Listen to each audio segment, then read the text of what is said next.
Hello, I am Chris Lee of Southeastern 14 here to do SEC baseball previews and predictions for the last weekend of the regular season.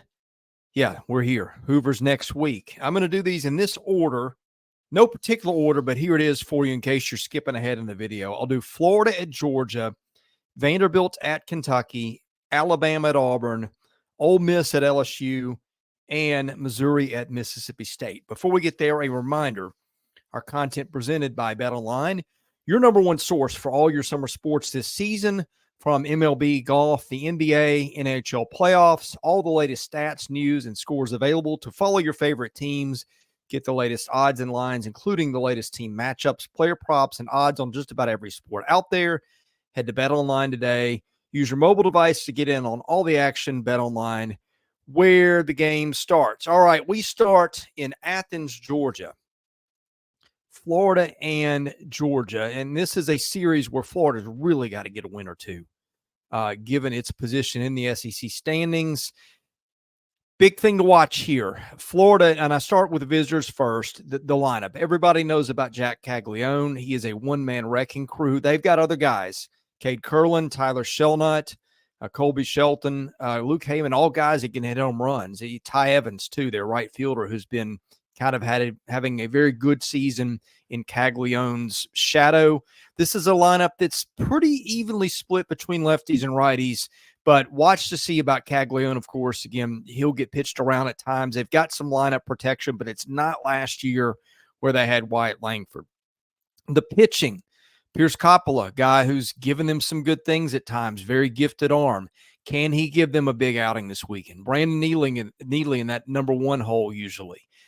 He has made some good starts, but it's been more rough than steady of late, it feels like. Jack Caglione, their number three guy, been their most consistent pitcher. I think the key for Florida, though, is that bullpen. Fisher Jameson's a guy that when he comes in has really shut down some games. Ryan Slater's pitched well for them at times, but a very inexperienced pitching staff. A lot of freshmen giving Kevin O'Sullivan innings. McNeely, Peterson, Philpott, Grayson Smith, Frank Menendez, all freshmen. And that leads us to Georgia because you don't want freshmen pitching to Georgia. This lineup right now is playing better than anybody's in the league. You've got Charlie Condon, who has been the best hitter in the league. Corey Collins might be number two, believe it or not. When you've got almost a 600 on-base percentage, that's hard to beat. That's how good Condon has been. You've got a guy with a 600 on-base percentage almost in your lineup, and he's not even your best hitter because your best hitter is Charlie Condon. But other guys up and down the lineup. Trey Phelps, red hot. 4 home runs, SEC Player of the Week. Dylan Goldstein, Florida Atlantic transfer, been really hot of late. They've got, 5 guys? Maybe 10 if Fernando Gonzalez got there. I don't remember if he's done it or not, but that have hit 10 home runs or more. Paul Tate's the Purdue transfer, swung on a hot bat. He's playing second now for them. Slade Alford at third, the Mississippi State transfer. Colby Branch can hit it out of the yard. This is just a lineup you don't want to pitch to. They will hit it out of the park. They'll take walks. They'll get hit by pitches. And just a nightmare for anybody to navigate that lineup right now, particularly in Foley Field. Georgia's pitching. I'm going to presume they go Jarvis Evans, Leighton Finley, Zach Harris. All three have given them something lately. Finley in particular has had a couple of good starts in a row. The question is the bullpen. They need 4, 5, 6 innings out of these guys because not a ton of arms. They're not awful by any means. And Colton Smith, the guy that can give them bulk relief, can give you 5 or 6 innings. And when you've got Georgia's lineup, sometimes that can win you a game alone. Just 2 guys that can go the distance. But Christian Maracna has not been good lately. Brian Zeldin has struggled at times. Josh Roberge is a guy that's given them a lot of innings, but it's not always been pretty. Bottom line, I think Georgia's bats will win this, especially in Foley Field, where Georgia's playing for a national seed. Anyway, I like Georgia in this series because, frankly, I think I would pick Georgia against anybody right now in Foley Field. Vanderbilt at Kentucky. I think this could be a sneaky good series. On paper, it is a little bit of a mismatch. Kentucky's got a much better record, much better at pretty much everything, although the pitching, I think, statistically probably pretty close. But here's why I think this could be interesting. Vanderbilt's a team that will put the ball in play, and a team that also gives up some home runs. Kentucky is a team that I think plays more to Vanderbilt's style a little bit. The Commodores, the lineup, not great, but you've got some good hitters in there. R.J. Austin, Jonathan Vastine. Their outfield's been I'm not going to say a mess lately, but you've seen a lot of guys. I don't know if it'll be Matt Polk, Calvin Hewitt. If you see Jack Bolger out there, Jacob Humphreys playing again. This is a lineup that'll try to steal some bases. They've got 4 guys with double-digit steals: Humphrey, Hewitt, Vastine, and Austin. That's what Vandy's going to do. They're trying to bunt and run, hit doubles, and beat you that way. The rotation for Vanderbilt pitched pretty well lately. And I know that you had that debacle in Athens a couple weekends ago, but they're doing that to everybody right now. Carter Holton, Bryce Cunningham, J.D. Thompson, one of the best starting rotations in this league. Thompson was pitcher of the week after shutting down Tennessee last week. Holton, Cunningham, both guys that can go 8 or 9 innings for you if you have to have it, which Vanderbilt kind of has to have it right now. Bullpen's not been good. Vandy might get Ethan McIlvain back this weekend. He's their best arm out of that pen. Not always their most effective, but their most talented. They got Devin Futrell, who pitched 3 innings to beat Tennessee in relief. He's always been a starter, but you could see him in a bulk situation. He's a guy that keeps the ball on the ground and doesn't give up a lot of home runs. And against Kentucky might be a good matchup. They've got Miller Green. They've got Brendan Cyber. They've got some other good arms. I think Vanderbilt's got a shot to match up with Kentucky in this one, more than maybe you would perceive when you look at the win-loss records. As for the Cats, that lineup just so consistent. These are guys that steal bases. We talked about Vandy. Well, Waldschmidt and Petre have each got over 20 steals. Devin Burks, their catcher, has stolen 15 bases. They put the ball in play. They don't hit a lot of home runs. Leading home run hitter Ryan Nicholson with 16. Waldschmidt next with 9. But they're so consistent up and down the order. Nick Lopez, their DH, has had a really nice year for them. Burks has hit better lately. Mitchell Daly's had a really solid year at third. This is a lineup that is one of the better ones in the league, top to bottom. Not the flashiest one, but one that can get it done. Their rotation's been interesting because Poozer, Neiman, and Moore have been really good at times and have slipped a little bit lately as they played some better teams, but feels like Kentucky's on better footing rotation-wise coming into the weekend. Poozer and particularly Moore, ground ball heavy guys. The bullpen, they've got a lot of guys there that can give you some innings. It hasn't been as good lately as it was earlier in the year, but Robert Hogan, Cameron O'Brien, guys that have been pretty steady for them. Johnny Hummel, their closer from Erskine College, I think that's a D2 school, was dominant early in the year, been getting hit lately. Watch that bullpen because it feels like that's where Kentucky's been a little bit more vulnerable of late. I like the Cats to win this one playing at home, but look out. I think this could be a good series. Could go really either way. Alabama at Auburn. Alabama got a much-needed series win over LSU last week. Ben Hess gave them a great outing. We'll get to the pitching in just a minute, but the offense, Gage Miller has been one of the better third basemen in the country. Justin LeBron, their freshman shortstop's been great. Will Hodo's hit well lately. Matt Gassetti at catcher's hit well. Ian Petritz, the Maryland transfer, and the outfield has hit well lately. TJ McCants had a nice season for him. 13 home runs, 13 steals. This is a lineup that is very lefty heavy. You could see Alabama go 6 lefties in that lineup. So keep an eye on that. You might see a lot of lefties the other way for Auburn to pitch to these guys, depending on what's available. The pitching, talked about Ben Hess earlier. Hess has been really good in his last start. More like the Ben Hess we thought we'd get before the season, but he's been more down than up this year. Greg Ferrone in that Friday spot. And it'll be Thursday this week, of course, because all the games start on Thursday. He's been good more often than not. Zane Adams, the freshman lefty, has had some really good starts. Now, where I think you get to Alabama is at bullpen. It's not always been consistent. I guess your best guy in there, Braylon Myers, who's been pretty good. The rest of them have been pretty ordinary. That's a trouble spot for Alabama. But I think with that rotation, that gives them a shot. Let's talk about Auburn for just a minute. Auburn is hosting, and Auburn's really got nothing to play for. I think mathematically eliminated from Hoover, and Missouri Uh, Auburn had a road trip to Missouri last week. Not a lot to play for then. Did win the series after losing the first game. So that tells me Auburn is locked in and ready to go, particularly against Alabama. And God knows these two teams really want to beat each other given the in-state rivalry there. The lineup, Irish and McMurray are the two guys that you got to really watch. They both got double-figure home runs at catcher and first base there.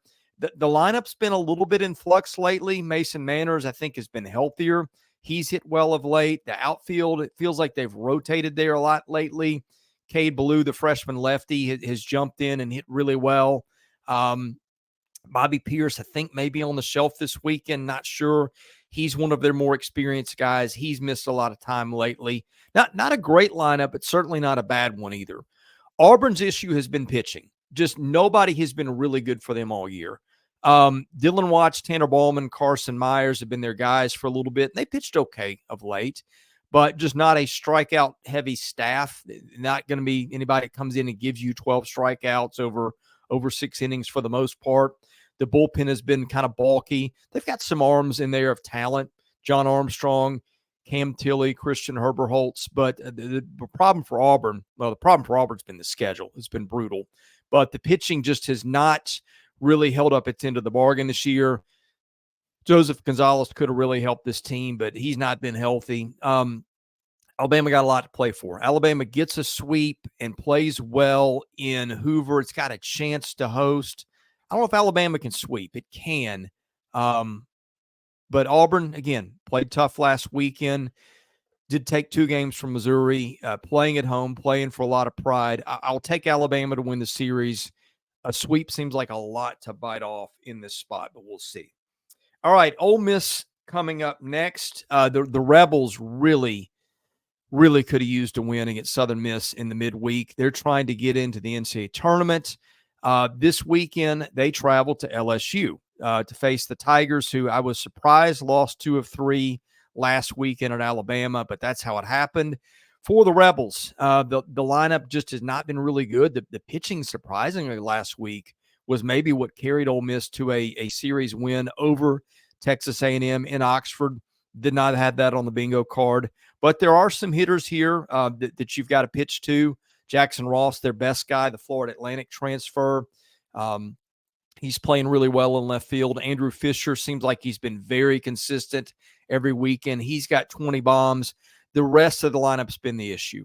Guys just have not hit, I think, up to the expectations that those fans had. And frankly, this probably should have been a better hitting lineup than it was. Ethan Groff's not been the guy that maybe we thought he would be, and some others in there. But anyway, Ole Miss has really struggled to hit the ball, I think, the way a lot of people expected.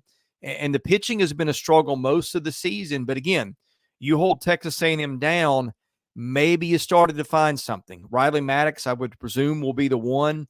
He's had an okay season, not great.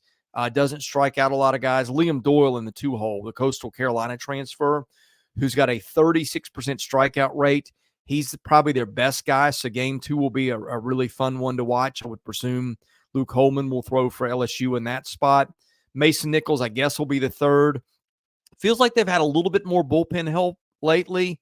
Wes Mendez pitched pretty well last week. Josh Mallett's pitched last week more like he did a couple of weeks ago.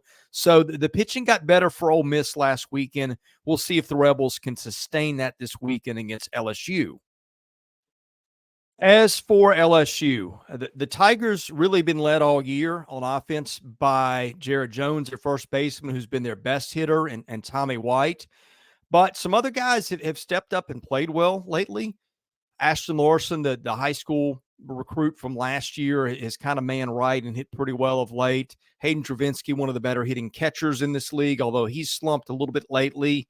And then they've kind of mixed and matched in the outfield lately. Paxton Kling seems to be back in there. Jake Brown went back to the bench last weekend after getting in the lineup. So really for LSU, it's been a bottom half of the lineup hitting issue. And we'll see how that goes this weekend, because I think that could have a lot to say. The pitching, I think if you watch this channel, I'm higher on LSU's pitching than most. And yes, I get that the Tigers have had some struggles. But, man, give me Gage Jump and Luke Holman off the top, and I'll take my chances, because they've got a bunch of guys out of the bullpen who can pitch. Griffin Herring, Thatcher Hurd in a given situation, although that seems like that's been a while since we've seen that. Will Helmers, Fidel Oloa, guys like that who've thrown a lot of pitches. Gavin Guidry, another good one. I think this is a team that if it can get to a regional has got a chance to do some damage, but just getting to a regional is going to be tough given that 10-17 mark. LSU really needs to win this series this weekend. I think the Tigers have got more talent playing at home. Give me LSU in this one. All right, that brings us to the finale. Missouri at Mississippi State. The Tigers last weekend lost the last two to Auburn. In fact, Missouri has lost every series since it beat Florida way back in week 4 of conference play in a sweep there. It has lost 2 out of 3 every weekend except for Tennessee when it lost 3 of 3 in Knoxville 2 weekends ago. The lineup just not as talented as everybody else's. Missouri, a league low in runs scored in SEC play, and I think by a pretty substantial margin. The guy to watch here, Trevor Austin, is probably their best hitter, although Danny Corona at first has picked it up lately. But just kind of a younger lineup and just not one that can mix and match with most of these teams in terms of platoon options and certainly not in terms of power. The pitching has been what has carried Missouri much of the year, but that's faltered lately. Auburn got, I think, 32 runs last weekend. Logan Lunsford's not been good lately. Javin Pimentel, when he's healthy, and I'm not sure he's been that lately, has been the guy that's really been their best arm, but he's not thrown much lately. Carter Rustad in the 3 has been fine, but you probably need better pitching out of your 3 guy than they're getting given the offense. And again, you go back to game 3 situations. They have lost the last 5 in a row and really have only won one game 3 situation all year in this one, which kind of points a little bit to the bullpen. Missouri's got some arms in Bryce Mayer, Daniel Whistler, Brock Lucas, but they're just not what everybody else's are. Ryan Magic has been pretty good, the lefty JUCO kid out of the pen. But feels like the pitching has slipped a little bit lately. And with that offense, it's hard to win games. All right, let's flip it over to Mississippi State. This is a team that's got a lot to play for. The hitting has been pretty good of late. David Mershon, their shortstop, one of the better hitting shortstops in the league. Dakota Jordan, their right fielder, one of the better hitters, period. But there's been some injuries here and there. Connor Heisack's been hurt a little bit. If he's in there this weekend, he's one of their better guys. They got 3 home runs out of Joe Powell, of all people, in a midweek win over North Florida. So watch that catching situation. Don't know if he'll take over for Johnny Long this weekend, who's their regular guy, but when a guy hits 3 home runs, that kind of catches your eye, although he's only got 4 on the year. So it might just been one of those that's baseball days. But anyway, I like the lineup. It's hit pretty well lately, but I like the pitching better. I think if you can slide Nate Dahm into 3, which I'm guessing you're not going to do because he pitched a couple innings in the midweek, but I think if you give State a healthy Nate Dahm, that rotation of Cal Steven, Durangelo St. John, and Dahm is about as good as anybody's got in the league. Arkansas's would be better probably, but other than that, I don't know that I'd decisively put anybody's over Mississippi State's if you get Dahm healthy and he can give you a lot of innings. The bullpen was Schulke, the guy with the weird arm angle. He's been pretty good. Tyler Davis has been really good. Tyson Harden, Nolan Stevens have both given them things. I think one thing in this college baseball environment that's hard to get is dependable, durable starting pitching. State's got that just between Steven and St. John alone. Again, I don't know what they're going to do with Dohm, given he threw 2 innings against North Florida. They might go Brooks Auger again in that 3rd spot and just hope he can give them 3 or 4 good innings, which against Missouri they can probably do. I will take State at home to win and probably sweep in what is my easiest call of the weekend. We'll be around to wrap all this up later. You can get that by hitting the subscribe button. We'll give our all SEC teams at the end of the weekend. I'm Chris Lee. Thanks for watching our SEC baseball content here at Southeastern 14, which is presented by Bet Online.